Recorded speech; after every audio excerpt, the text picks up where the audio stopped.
અમરેલી જિલ્લામાં ચણાના પાકની સ્થિતિ ચિંતાજનક બની છે। ચાલુ વર્ષે સુકારા અને રોગચાળાને કારણે ચણાનો ઉતારો ઓછો આવ્યો છે। સરકારે ટેકાના ભાવે 1130 રૂપિયે ખરીદી કરવાની જાહેરાત કરી છે, પરંતુ હજુ સુધી ખરીદી શરૂ થઈ નથી કે જેને લઈને ખેડૂતો માર્કેટ યાર્ડમાં 1000 રૂપિયાના ભાવે વેચવા મજબૂર બન્યા છે। ચોમાસામાં સારા વરસાદને કારણે ખેડૂતોએ મોટા પ્રમાણમાં ચણાનું વાવેતર કર્યું હતું। મોંઘી દવા, મજૂરી અને ખાતરનો ખર્ચ કર્યા બાદ છેવટે પાકમાં રોગચાળો આવતા ખેડૂતોની આશા ઠગારી નીવડી છે।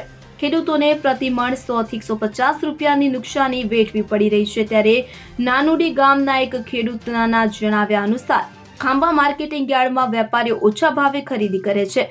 મજૂરી અને ટ્રેક્ટર ભાડાના ખર્ચને કારણે ખેડૂતો પાસે સસ્તા ભાવે વેચવા સિવાય કોઈ વિકલ્પ નથી। જો સરકાર ટેકાના ભાવે ખરીદી શરૂ કરે તો ખેડૂતોને પ્રતિમણ 150 રૂપિયા વધુ મળી શકે તેમ છે। ખેડૂતો સરકાર પાસે માંગણી કરી રહ્યા છે કે વહેલી તકે ટેકાના ભાવે ખરીદી શરૂ કરવામાં આવે કે જેથી તેમને પોષણક્ષમ ભાવ મળી શકે। Bureau report CN24 news. હવે જુઓ દેશ દુનિયાની તમામ ખબરો તમારી આંગળીના ટેરવે। ઉઠાવો મોબાઈલ અને ગૂગલ પ્લે સ્ટોર પરથી ડાઉનલોડ કરો અમારી CN24 ન્યૂઝ મોબાઈલ એપ।